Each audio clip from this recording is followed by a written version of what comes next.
మాంగళ్య shopping mall ఆర్సీపురంలో Ambedkar statue ఎదురుగా July 12న రాశి ఖన్నా చేతుల మీదుగా గ్రాండ్ ఓపెనింగ్.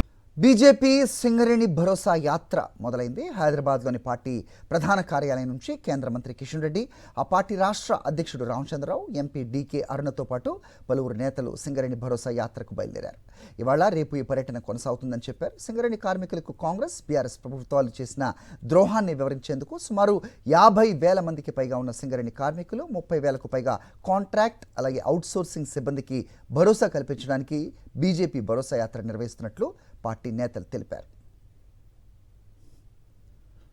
ఈ యాత్ర ద్వారా ప్రజలకు కాంగ్రెస్ ప్రభుత్వం, ఇటు బీఆర్ఎస్ ప్రభుత్వం చేసినటువంటి నిర్లక్ష్యాన్ని ఈరోజు నరేంద్ర మోదీ గారు, కిషన్ రెడ్డి గారు దాన్ని పూడ్చి ఈరోజు మళ్ళీ వాళ్ళ విశ్వాసాన్ని ఈరోజు నిలబెడుతున్నారు. కాబట్టి ఈ యాత్ర ఈరోజు ప్రజల ఒక దీవెనతో ముందుకు పోతుంది. వాళ్ళ కొత్తగూడెం నుంచి మొదలై ఇది ఒక మందమారి దగ్గర ఈ చివరికి ముగిస్తుందని చెప్పేసి కూడా తెలియజేస్తారు.